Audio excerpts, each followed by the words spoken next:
Hey everyone, a very warm welcome. So, you all have been dreaming about your master's abroad journey. Uh, and specifically, if I say about London or UK, and having this starting a new brand new chapter, creating a new vibe. But let's get real for a second. How do you actually make it happen? The whole process can feel like a giant maze of applications, portfolio stress, and visa paperwork. It's so overwhelming. But that's exactly why you are here today. For anyone new to Insight, I am Reeti, and we are on a mission to build the next gen social web for architecture industry. So no, there you won't be finding any cat videos or any politician rants. We will be just making a solid community specifically for architects and for elite professionals. And speaking of community, you can join our architect circle on WhatsApp. It's where we post jobs, internships, AEC events, and basically all the good stuff related to AEC industry. I'll be dropping the link in the chat in a bit, so keep your eyes there. Now, why we are organizing this event? Because we dream of a day when world architecture will be shaped by Indian architects, and a global education is huge step in that direction. But when it comes to UK masters, the big question is, how on earth do I get from here to there? So, how do you shortlist the right university? How do you build a portfolio that actually gets you accepted? And how do you handle visas and housing without losing your mind? To answer all that, we need a real life hero who can be here and tell you what actually there should be and what's the exact process for this. So, without wasting any more time, we are honored to have the amazing Vibhuti Bhambri with us. Hi, Vibhuti. Hi, Riti. Thank you so much for the introduction. And hello, everyone. It's nice to have you all joined in the call. But yeah, and we'll get a head start on that. Let me know when should I share my screen? Sure, sure. So, hey everyone, let's welcome Vibhuti Bhambri. She's not only an architect, but also she holds an MSc in leadership for sustainable development from Queen's University Belfast and is currently working in UK. She is the perfect person to give you to A to Z guide. Just a quick head up. Please drop your questions in the chat as we go, and Vibhuti will take them during the Q&A at the end. And a tiny disclaimer, everything discussed today is based on personal experience. Please get your financials or visa info verified through official sources. We are here for the real talks, not for the legal advice. All right, that's enough for me. Let's get to the good part. Vibhuti, the stage is all set, and let's get started. Thank you so much, Riti.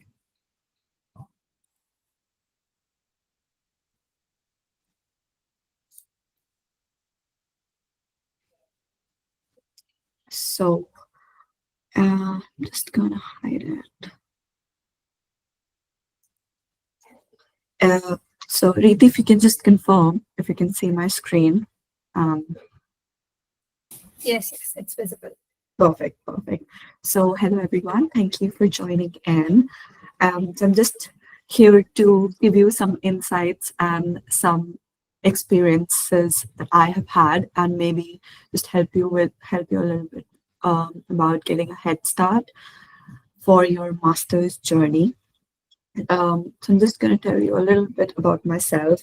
So I have always been interested in art and history since I was a kid.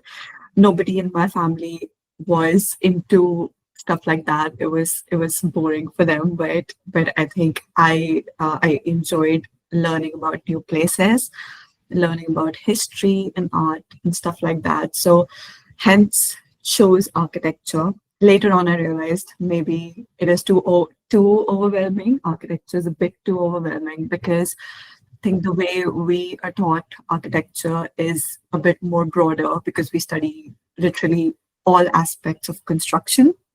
But later on, we all realize what would be more specific and more suited for our passions and our aspirations. So yeah, that's a little bit about me. So I studied architecture, did my bachelor's in architecture from Delhi, and then I immediately after finishing up, I started my master's in sustainable development, I realized that I really wanted to go towards sustainability. It was a very untouched subject for a while, but I thought, I really wanted to bring in some change.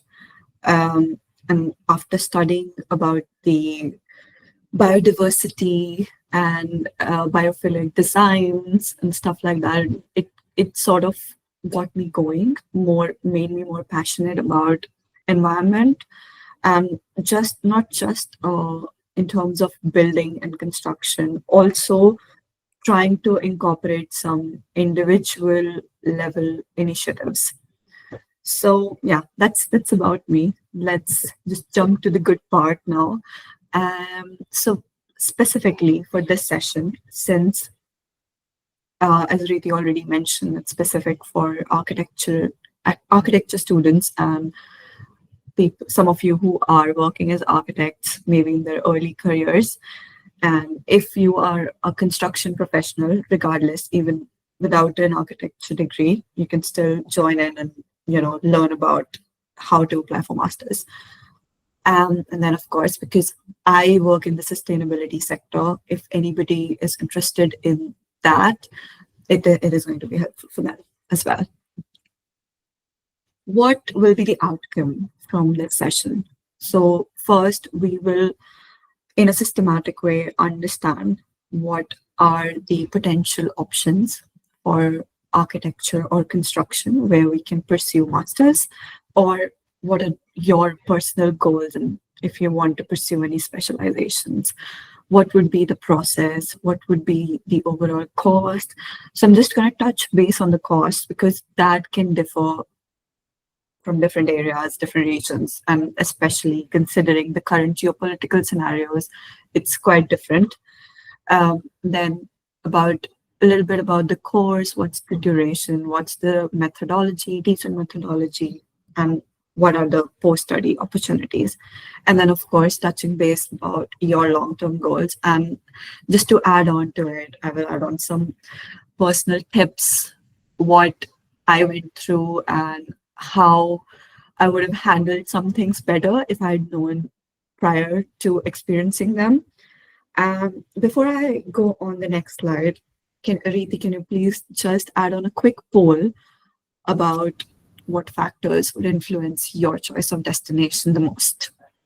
There are a few options, but this is just to get an idea about what is your priority, what is the first step, or what would be impactful for your decision. So coming to choosing your destination, it's like a quick comparison about, so we have considered here the big destinations, the most popular destinations, which is UK, US, Europe, and Australia. Obviously, these are some of the really good sort of destinations for architecture and building, but there are other options as well. For today's session, we're going to discuss this. So in the UK, usually the duration is about 1 to 2 years. What I did was 1 year long masters, but a lot of people who do M.Arch, core M.Arch, or maybe construction project management, they might have 2 years of course. Teaching style in the UK is slightly different than how it is in India, actually. Most of these are different how it is in India, but it's more studio based, more interactive with our professors, and it's more research oriented as well. So it's slightly different. And then what would be the annual average cost? So again, in the UK as well, it is completely dependent on the city where you study. So I've mentioned a figure that would give you sort of an estimate. And then the post-study visa is about 2 years. The licensing is slightly less tedious, less stringent than the US, because I think there are 3 parts to be an architect in the UK. First would be part 1, which is your bachelor's. I'm not 100% sure if the Indian bachelor's is considered by ARB, but that is something you can have a look for yourself. Um, and then coming to the part two is after experience. So you need, like, after completing part one, you need a couple of years experience or a master's degree to get a part two. And then part three would be when you're applying for accreditation after working in the industry for a while. Then US, usually the courses are more than 2 years or 2.5 years, sometimes because it includes the breaks and other placement opportunities as well. Um, a lot of US studies would be based on coursework and studios and interaction. The US is a bit more expensive, of course, because it's a longer duration, as well as US is anyway a bit more expensive. We've seen the tariffs, the things that Trump is doing now. So yeah, it might go up. It's so you get 1 to 3 years of visa post study, but that's completely dependent on how you land a job. It's not always, in your way to get the visa, because it completely depends on the job. But whereas in UK, it's you get the visa for yourself even if you don't have a job. And of course, the licensing hurdles are a bit more stringent. Europe and UK would be slightly similar, but in Europe, it's more related to the applied design as well. The study would be cheaper in Europe. Countries like Germany or Italy might have cheaper options for masters, because but there are language barriers. So if your chosen destination is somewhere in Europe, be well prepared that you will have to pass the language exams and then be proficient in that. The post-study work visa is not very good in Europe because you only get like half a year or a year, and if you don't land a job within that time frame, you'll have to come back. And then Australia. Australia is about 2 years, the duration, and then that is also majorly based on research. I think would be slightly similar to UK, but then I don't think you get enough interaction with your professors or your coordinators. And then the price is more or less the same between Australia and UK. You get a bit more visa length in Australia, and you don't have a language barrier either. The licensing is also similar. So yeah, Reeti, could you tell me which was, if we have all the answers from the previous poll, can you tell me which was the most impactful criteria for everyone? Sure.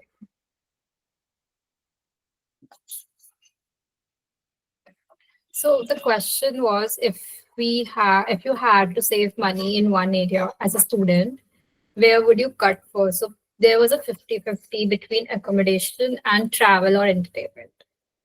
Okay, and the previous one, just about the comparison of duration, teaching style, what was it there? Yeah. So which factor would influence your choice of Yeah. destination most? So it's cost and post-study working opportunities. Oh, okay. So in that terms, I think the best option would be either UK or Australia, because that would give you a better post-study length, and the cost would be comparatively lower. Europe would be a good option if the major factor for you is cost, but then you'll have to do a little bit of hard work and then have and invest time in learning the language of the country where you want to go. Next up is what makes UK stand out. So as I mentioned in the previous slide as well, the course length is 1 to 2 years. Sometimes if you go to a specific course, for example, I did sustainable development because that was my niche. It was a year-long course, I had studio research and reports, which I studied, which was helpful, but I did not spend more money because if I had taken up a course which was 2 years long, I'd have to pay double the amount that I already paid. UK is a bit less stringent, and the economy wise also it's slightly better. It's a slightly better option because you might get better working opportunities, and then I think the work culture and the study culture can go hand in hand as well. So if you want to per se work part time, or there are courses in the UK where you can have placements. Sometimes the placements are paid, sometimes they're not. It would give you a really good balance of studying as well as getting a hands-on experience, industrial experience. So that in that way, it's a really good option. The studios are a bit more flexible. Teaching style is much better. Personally, I feel it was different for me, and I did struggle a little bit with the structure because obviously we're not taught a lot about how to research. The method is different, but if you are passionate enough, you'll get where you want to be. And of course, as I said, a lot of courses have industrial placements, so you get relevant experience, and then and that would give you an edge in the market as well, and make you more eligible for job opportunities.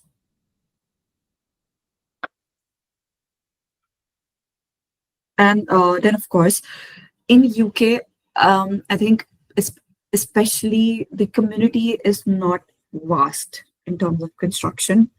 So there are much better opportunities to network with people specific to your interests. Now, budgeting. So I'll just touch base on that how, what I did and what you can do. So scholarships, I think there was some error in the presentation. Sorry, just ignore this thing. By mistake, I copied it. My bad. But yeah, touching base on scholarships. So there are various different scholarships you can apply for. Usually it depends on the university. For example, I applied to Queen's University and I got some sort of rebate, but it was not like a complete scholarship. If you want a fully funded um, course, you might have to apply through Commonwealth, Chevening, or great GREAT scholarships that are available. You might be able to get some rebate in terms of your tuition when you are applying. So different departments, so different universities have different sub-departments for specific courses. They have different funds. They might have a fund for built environment or a construction course or BIM course. So you can definitely have a look. That you can only do by yourself and apply when you are in the process of applying for universities and for your masters.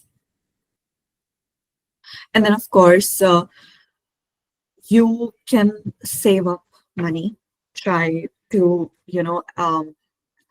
not spending much on maybe accommodations, not spending much on traveling, try finding cheaper places once you get your admission, try finding cheaper places, cheaper housing, not spending much on traveling just for the specific time.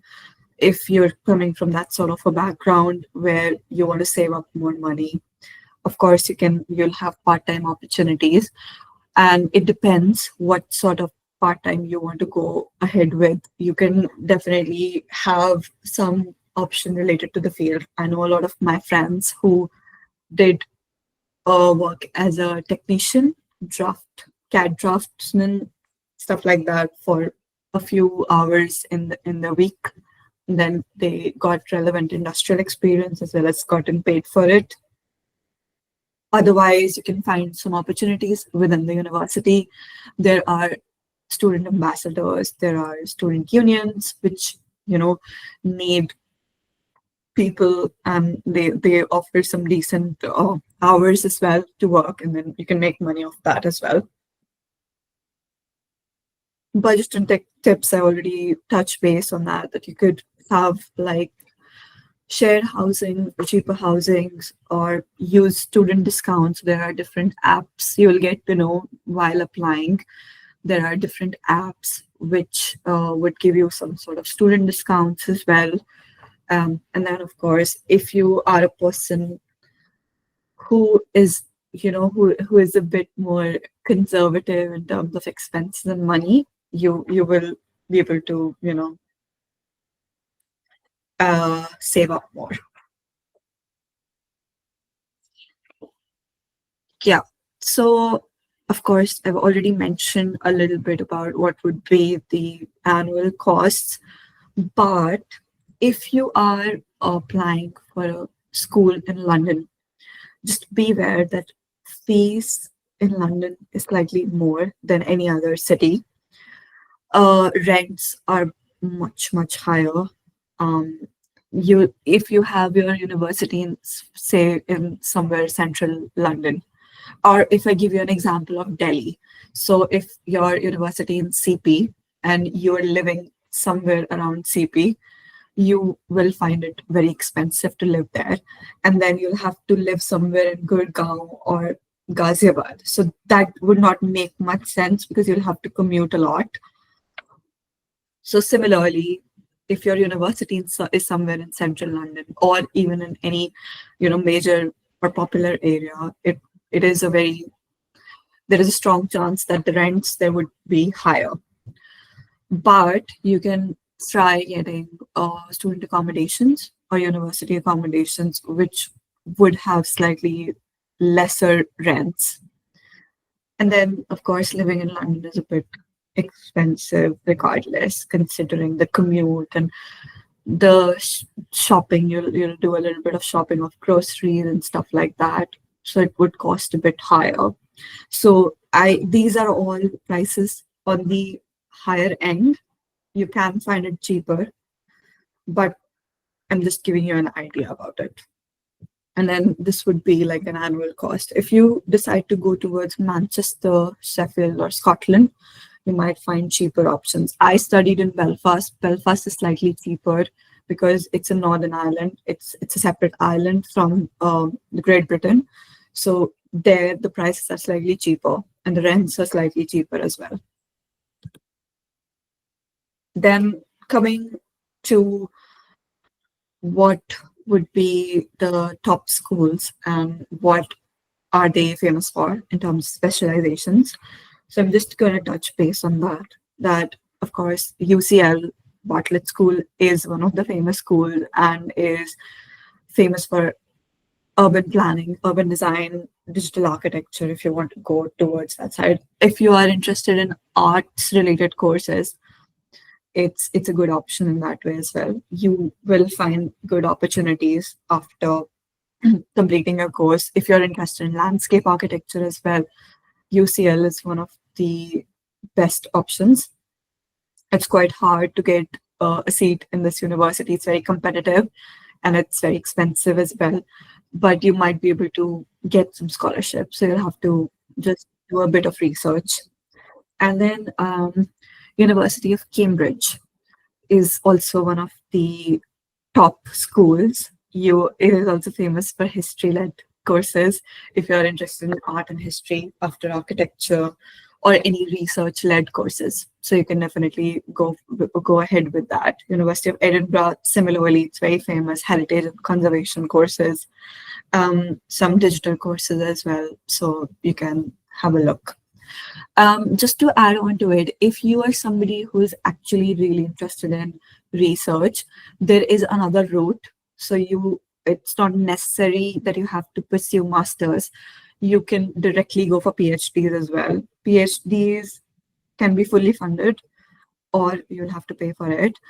But there is a 50-50 chance. If you are somebody who is interested in research related courses, my recommendation would be straight away jump to PhDs. In the UK, you don't need, follow this track of bachelor's, master's, and PhD. From bachelor's, you can straight away jump to PhDs. I would like to ask everybody a little bit, it's a quick poll. What are your topics, or what are the subjects you are passionate about, and then based on that you can understand which university would be best for you. So here, Vibhuti, we have few results for this poll. So people Okay. are interested in BIM and digital innovation, and also majorly on environmental and sustainable design. Oh, that's amazing. Good to know that a lot of people are passionate about sustainability. So if you are somebody who wants to go BIM towards if your niche is that, University of Edinburgh is a good option. University of Belfast, where like Belfast University, Queen's University is a good option as well, where I studied.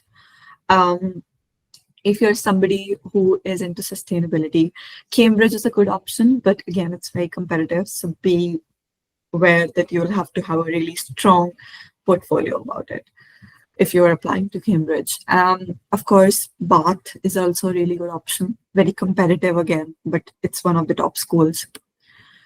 And then Nottingham is again a really good school, and Cardiff is a really good school for environmental related courses. If you are interested into BIM, again, apply for Nottingham and Edinburgh and Cambridge. So these are a few universities you can apply for. Even Lancaster University is a good one. Ranking wise, overall in the UK, maybe it's not in the top, but Lancaster is, their coursework is really good in terms of digital studies or BIM. So you can definitely have a look at the curriculum and then decide. Loughborough is also a really good university. So maybe have a look at that. So these are a few questions I think I asked myself before deciding to pursue masters in sustainable development. And I think these are some of the questions you should ask yourself as well before deciding your program, before deciding which university you choose. So is the program's teaching style aligned with how you learn the best? This is a very, very important question. You need to ask yourself, what is your teaching style? Which way you understand better? Is your way a bit more interactive, or you like, lectures more, or you like hands-on experiences more? That is something you need to evaluate for yourself. Does the school have international recognition? Again, it's important if you want to work somewhere else. So a lot of courses in the UK related to construction are accredited with RIBA or RICS. So if that recognition is there for your course, you can work in, per se, Middle East, because that is recognized in Middle East. It is recognized in India as well. So if you want to go back to India after a few years of global experience, you can go there. It would be recognized there. It is recognized maybe if you want to work in Canada or US or Europe. So most of the UK courses are recognized in Europe, but it's a bit tricky in that way, in terms of if you study in the UK and you want to work in US, that might not work for you properly. Are the program's long-term outcomes aligned with your goals? So you have to have a look at that as well, that whichever program you're choosing for yourself, is it going to be helpful in long term for you? Is it aligned with what you want to specialize in? So again, just a bit of these are a little bit of steps that you can follow. More suggestive, not stringent. So it's up to you. It's a bit flexible. First, as we already discussed, what role you want to do after graduation. You have to decide that. Then you have to shortlist the programs with that specific specialization. And then you have to check what is the requirement for that specific course. For example, if you choose University of Edinburgh for BIM and project management, and then you decide, okay, you want to pursue that, you have to see what is the requirement in terms of IELTS score, in terms of portfolios, in terms of SOPs and LORs, what sort of thing they're looking for. Then you need to check if this is related, if it is an architecture related course, you might want to check if it's REBA accredited or ARB accredited. Then be a little bit proactive in terms of stalking people on LinkedIn. That helps a lot. I've done it so many times. Whenever you're applying, just look whoever is a course, like who is your faculty, who is going to be the course in charge, and just look their work, look their profile, and then it will give you a more narrowed approach of how you want to pursue this. So I think this is one thing that you can definitely have a look. Stalk the faculty, stalk the alumni, look the university, look up about the university facilities, such as lab or what sort of publications they have. For example, in UK, if your university is a Russell Group university, so you can mark Russell Group, that means it's a very reputed university. So that is something, it's just an example.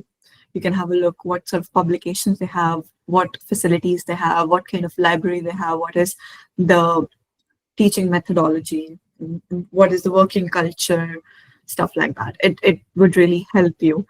Please, and it's a disclaimer and it's a warning. Do not go for any courses just blindly following that course. It would be really hard for you to later on complete the course and find jobs later on. Be very specific of what sort of course you want to pursue. If you want to go into BIM, if you want to go into construction PM, if you want to go into sustainability, be specific and be 100% sure about it. Because if you go, for example, in a course which you did not properly research about, it would be really hard for you. And look for look at the curriculum. What are they teaching? What are the subjects they're covering? Just look up the websites of different universities. That would be really helpful. Of course, most of these courses, most of the universities would have career services, alumni cohorts, LinkedIn cohorts, and you can reach out to people, ask alumni if you want to know more about the course, or if not, just directly approach the university. They might be able to connect you to the correct faculty or the correct department. Also, check if university offers visa guidance to international students, and there is an international student support. Most of the UK universities have that. In fact, any global university would have that. It's just that you need to be proactive in interacting with them. Keep sending out emails, keep asking your questions. Don't hesitate, but don't nag them. Just list down the questions, Google it. If you find the answers on their website, grand, perfect. If you don't find answers to that, just give them a call, drop them an email. That should work. Also check the location, cost, and lifestyle. If you know, wherever you're studying, is that area, for example, if you search for a program in London, so the location is good. In terms of networking, it's going to be amazing. Lifestyle, you'll have to check what sort of lifestyle you would follow. Cost, of course, it would be expensive, but if you go towards Manchester, Sheffield, or towards the north of England, you might find cheaper options, cheaper lifestyle, and good networking opportunities, not compared to London, but still decent enough. And then you can check off the scholarship funding, if they have any, funds or any kind of reimbursements that they can provide. You can find it in the university website or the course website, or you can look up because there are some schemes by the Indian government as well. So if you are qualified enough and if you have the required scores, they might be able to provide you a fully funded course. Just going to list down what are the documents. I'm sure most of you would be already aware of it, but it's just to touch base on that. So application form, you need to go to the university website. There is a UCAS portal. That portal is usually used for undergraduate programs, but you can check if your university or your course is there. So university portal for the application form.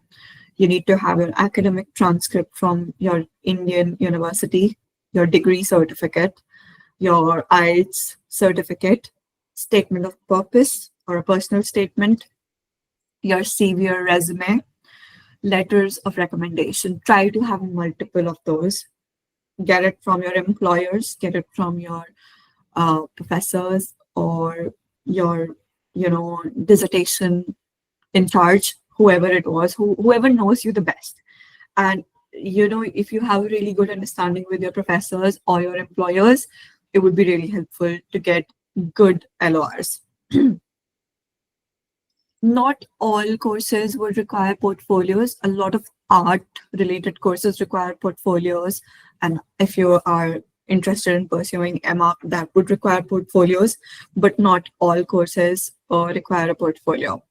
Again, it would depend on which specific or which specialization you're going for. If, for example, you're going for art and history, the portfolio will be totally different than your architectural portfolio. So be very careful with that. And then if you're going for a PhD or a research program, you would have to produce a research proposal. For example, if you are interested in digitization of design, then you would need a strong proposal for that, so that, and how it should be out of the box. It should stand out. A lot of people, just a recommendation if somebody is interested in that sort of a thing, a lot of people are researching in the areas of AI and machine learning. And there is a new technology of 3D concrete printing. I know it's up and coming in India and around the world. So this is something which might be of your interest. There are a lot of courses where you can do material research as well, because we're always looking for new materials, low carbon, sustainable materials. So if somebody is interested in that sort of a thing and you have a relevant experience or a portfolio, or you can just apply for that. You also would need proof of funding, financial documents if you're applying for loan, or if you have saved up your own, if you're funding yourself, or if government or the university is funding you, you'll have to have those proofs. And then, of course, needless to say, a passport copy. Then I'm just slightly going to explain how to write a statement of purpose. So what is the intent behind the statement of purpose? It is something that you are required to complete to demonstrate motivation, to demonstrate how you are eligible for that course, how this is going to impact you in your life, and you basically have to cover all of it in your statement of purpose. This is just an example of the format of how you should write it. And you should, of course, it's needless to say that you should have relevant background, relevant experience. You cannot, go into something totally different. I mean, you studied architecture and you're from a construction background, so try to look up for courses which are relevant. And then, of course, it would also cover your research and design interests, how you are fit for this specific university. The statement of purpose when you are applying for a specific course or a specific university, you need to try to make it more relevant to them. Try to put your shoes in the reviewer's side. Try to look at it from a different perspective. When you complete your statement of purpose, try to get it proofread by as many people as you can, including your faculties. Try to make it personal. Add on your experiences, how and what led you to this course, how and what were your targets. Personally, obviously, a lot of people can relate it to if your parents are working as architects or they're from the construction background. Most of the people mention that too. Some people just say that they're really passionate and interested in the specific course, so you can mention that as well. So it's very personal. That's why it's called statement of purpose, because it's very personal to each person. So it completely depends on your life story. Then letter of recommendations. So obviously, when you're applying for any course, the reviewer or the person who the admissions office would need to see an external validation for your abilities and potential. So you have to cover who is doing that letter of recommendation for you. How are you related to them professionally? What are your skills? You might have to provide some evidence and examples. So there is different approaches to complete your letter of recommendations, but the most straightforward approach would be to complete it based on a situation, and then what you did in that situation, how it helped you, what were the challenges, and how you tackled those challenges. So you need to demonstrate that sort of a thing, that you can take care of different challenges. If there is any problems or anything, you have those skills. You have to prove that. And then, of course, if your professors or your employer has done it previously for any other person, they can definitely guide you through it, that how to write a letter of recommendation. Otherwise, you can have a look online. There are so many samples available. I've added some in the presentation resources as well, which will be shared with you all as well. Portfolio is very specific. In UK, a lot of courses might not require a portfolio unless you're applying for a very creative course. So again, you need to try to make it more specific and showcase your work and that portfolio. If you've participated in any competitions or NASA or stuff like that, you can add on to that. And then if you're applying for any arts related courses, any art management courses, you have to showcase your models or sketches or any creative work that you've done. So, and if you're applying for a photography related course as well, you need to demonstrate your photography. Don't make the portfolio really lengthy. Similarly, the statement of purpose should also be limited to 2 pages. LOR should be just 1 or 2 page. Do not exceed that. They don't want to read out the whole report. They just want to have a really brief. Try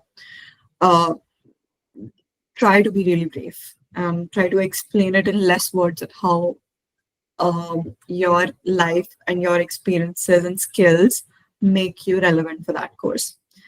And portfolio does not need to exceed more than 10 to 15 pages. And that is also a stretch. So what are the do's and don'ts when applying for the program? Be very thorough in your research, what sort of programs you want. Submit a tailored application, very specific application. Proofread all the materials, your SOPs, LORs, portfolios. Get it read by third parties.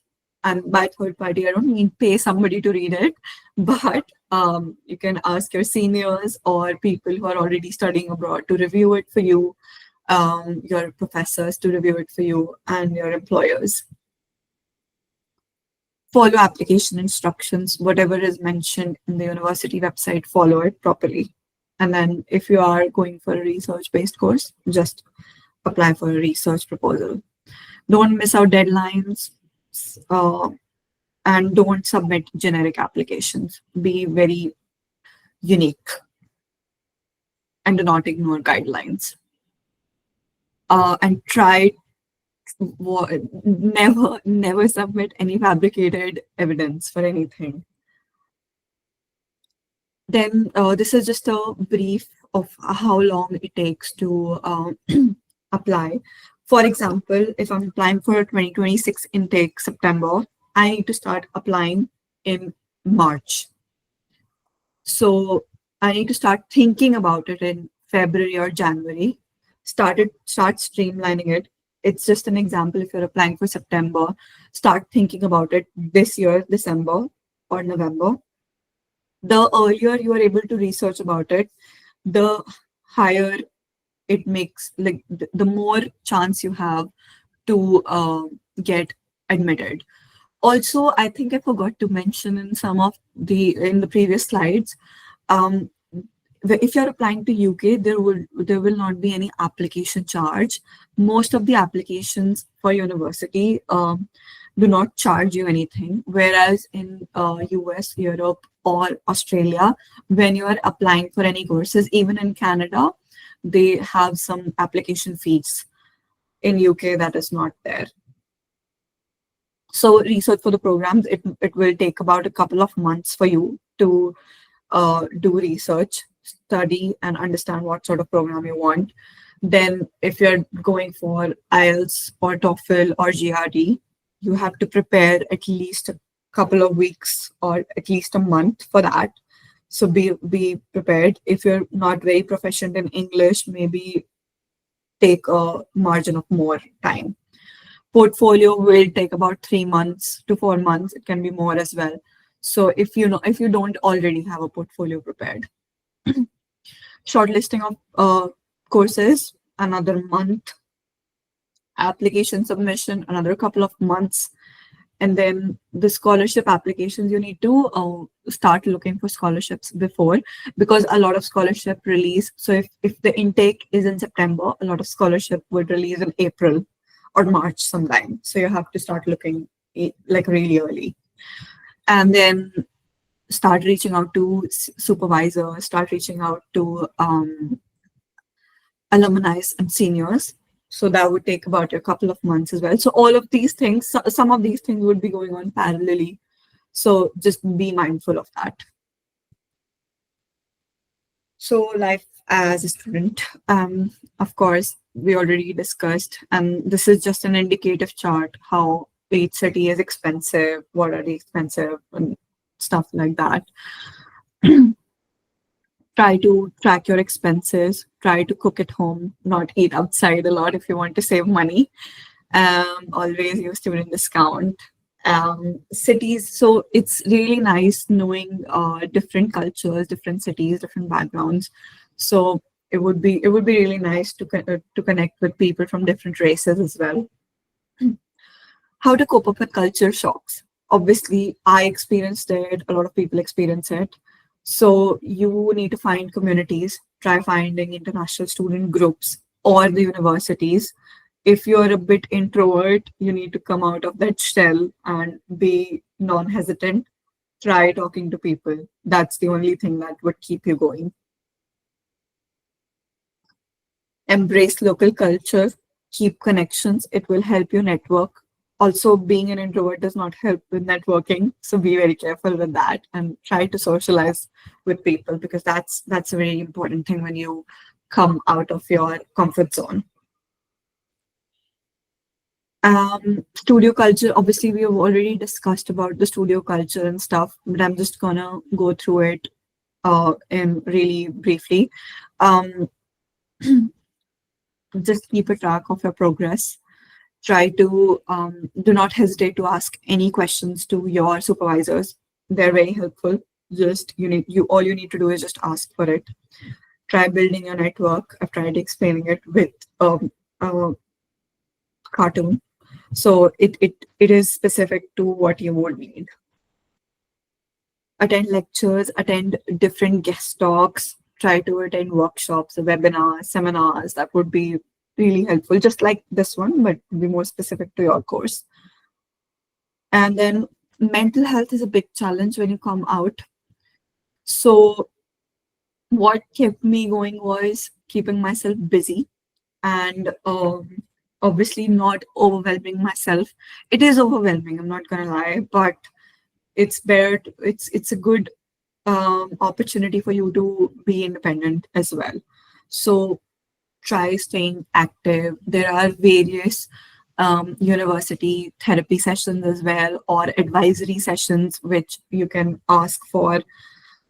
There are academic advisors, there are financial advisors in university. So if you're struggling with anything, you can just go there.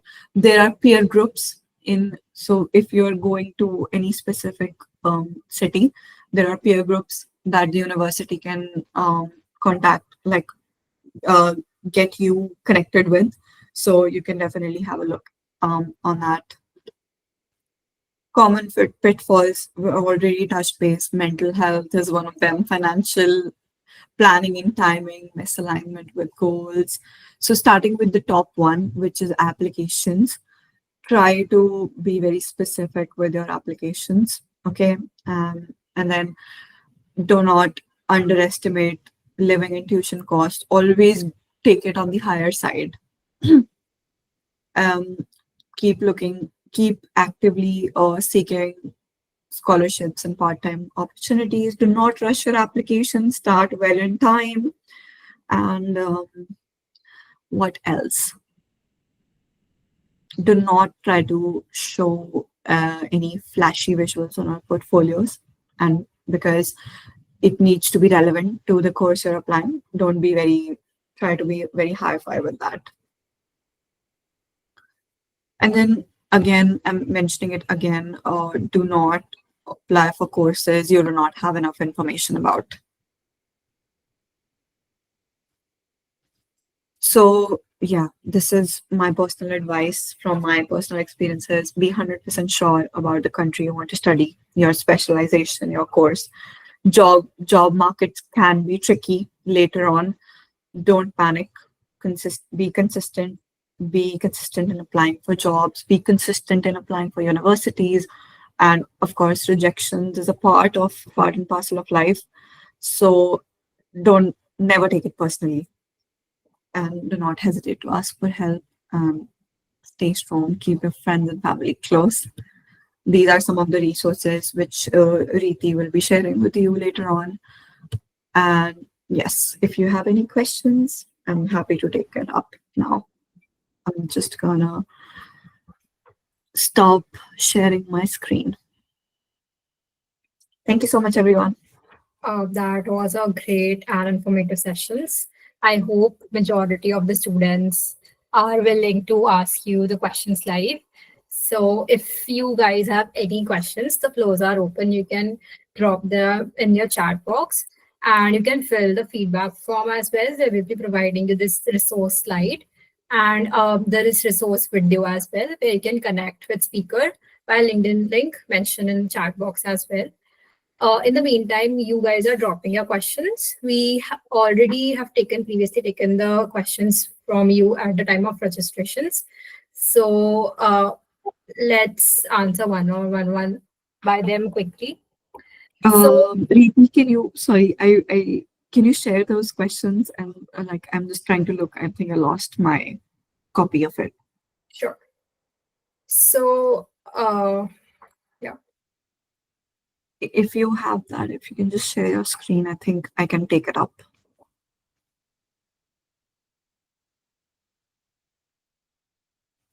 Okay, in the meantime, I just ask you and you can just start answering. I'll share that with you in the meantime. Okay. I can see one question from Sahul in the chat box as well. Yeah. So thanks for So including. I want to make sure I came from a big finance problem here. So I get sponsored like fully funded? Okay, so you can get fully funded sponsored roles.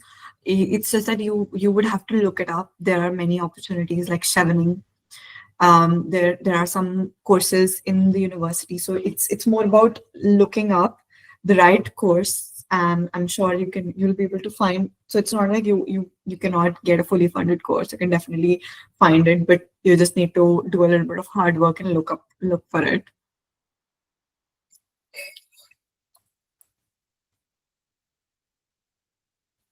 next up, we have Neha Elbert. She's asking, what would be an ideal GPA or mark card? I think anything above like 7 is fine. 7 GPA is fine. I think don't ponder upon it too much. The things that would be considered most important would be your SOP, LORs, and your passion to your course on towards a course that you want to apply for. So yeah, don't worry about it too much. Don't worry about your GPA too much. Okay. Next up, we have Megha. She's asking, usually for masters, we get REBA, acceleration part 2, right? People usually obtain part 1 certification from their undergraduation degree. So do I have to take the REBA part 1 certification separately? Mm, I think you might have to give an exam or submit a portfolio because I personally did not apply for any REBA accreditation myself because I did not pursue that path of architecture. But you might have to submit a separate portfolio and take up some interviews. But you can, I don't, because I think in the UK specifically, the after completing undergrad from India, it's sort of not considered completely relevant. So you have to um, demonstrate your skills with the certification and taking up the exam, I think. Okay. One more question, which was there previously, which we have taken is by Zina Mendonca and Neha Albert mutually asked this, like, what do colleges look for in a portfolio? Colleges in a portfolio would be happy enough to look if the portfolio is specific to the course. So if you're applying for a BIM course, they would prefer that if it's specific to BIM and not urban planning. And if you're applying for urban planning, they will look for your portfolio which has some urban planning or town planning projects. So it depends on that. Okay. We have another question in the chat box. Uh, asked by Dhanush. Hello, ma'am. This is Dhanush. That was a wonderful session and really helpful. My doubt is, does doing a master's abroad truly have more advantages, or is studying in a top Indian university better than going to an average foreign one? Oh, of course, going for a top Indian is much better for going for an average international one. But again, it completely depends on what sort of goals you have for yourself. And if you want to have a global experience, then I would suggest coming for a master's abroad. But if you do not want to, like if you want to grow in India, grow in your own um and if you do get a top university in India, by all means go for it. If you get an IIT or an IIM or NIT or something like that, go ahead with that. That would be definitely much more aligned with your goals. But if you do want to get a global experience, you want to study the global market, then by all means come to UK or US or Canada. Okay. I hope that answers you, Dhanush. Moving forward, we have another question by Kritika. Hello. Does having work experience before pursuing master's degree help me get better opportunities? It would definitely, if because I did not have any work experiences, but I had an edge because I did placement during my masters, so that helped me getting an industrial experience. But it is definitely always helpful to have work experience. Okay, we have another question by Mohammed Adnan Tosif. I'm currently working in BIM industry as a BIM architect. What is the better option for me there for masters? You can go for like BIM project management or any BIM digital courses. There are a lot of them. Okay, I already covered in some of the slides what sort of universities you can look for. Edinburgh is one of them, Bath is one of them, Belfast is one of them. So have a look there for BIM courses. okay. Then we have another question by Shivam Tukral. Can we do masters via online program too? You can, but the online wouldn't be that helpful. You won't get the, in-person experience, I think. But that's my personal experience. I do not like online programs that much. I would prefer going and interacting with people more. You learn so much after interacting and chatting with everybody. And then it's better to have interactions with your professors as well. So I would not recommend a master's via online. Okay. Then we have another question by Sushil. What is the difference between MSc and M.Arch? Some short course like 16 months are not considered valid in master degrees in India. Is it so? Yeah, it is true. So a lot of MSc courses, which are just a year-long courses, they're not considered valid in India, unfortunately, including my own course that I did, because India recently said that they do not consider one-year-long courses, which is a shame, but what can be done? So M.Arch will be considered if you want to pursue that.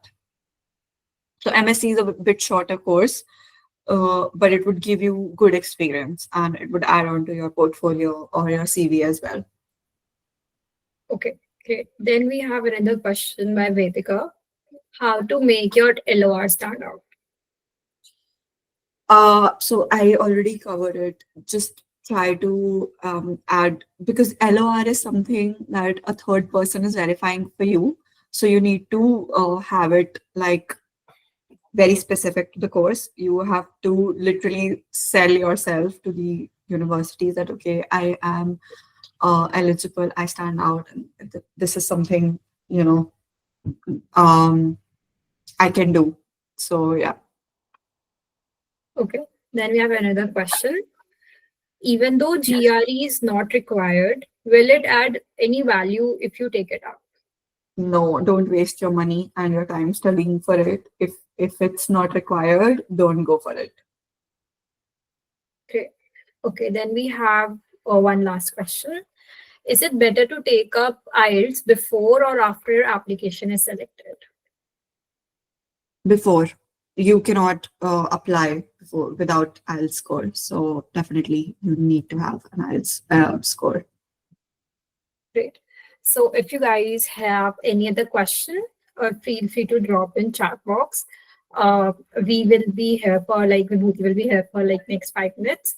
And if you still have any questions, you can connect with her on LinkedIn. I have already Yeah. dropped her LinkedIn profile in the chat box. You guys can connect with her or sharing with you again. And if you need this resource link and her slides, we can share it to you. You just need to fill up this Google form, which we have shared in the meet chat box, and it's been as well. You will be getting this resource deck. Then you will be getting resource link and this meet recording so that it will be there and you can refer it anytime. Also, for more such industry events, you can join our community and you can check Insyd as well. That's it. Thank you guys for joining in. And in the last poll, which I have posted, is uh,